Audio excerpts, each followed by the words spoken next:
கிறிஸ்துவின் திருவுடல் கிறிஸ்துவின் திருவுடல்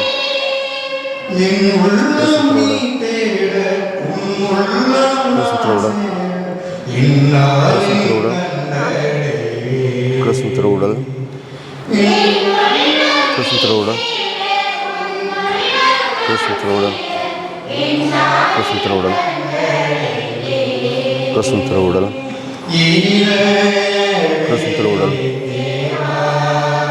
கிறிஸ்துவின் திருவுடல் கிறிஸ்துவின் திருவுடல் கிறிஸ்துவின் திருவுடல் கிறிஸ்துவின் திருவுடல் கிறிஸ்துவின் திருவுடல்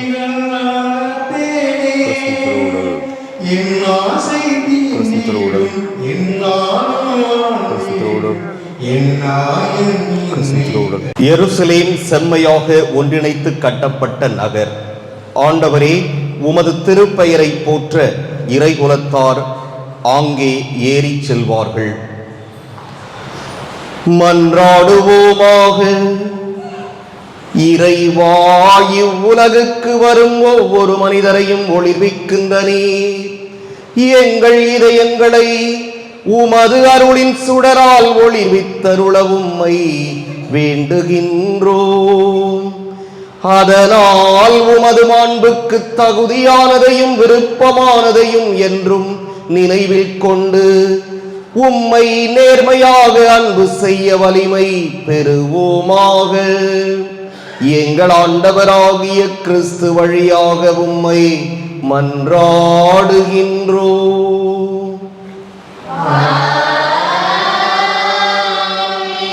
ஆண்டவர் உங்களோடு இருப்பாராக.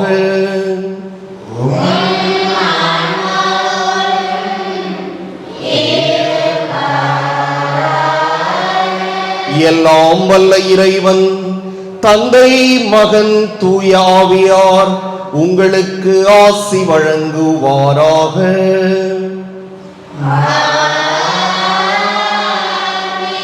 சென்று வருவோம். திருப்பலி நிறைவேறிற்று.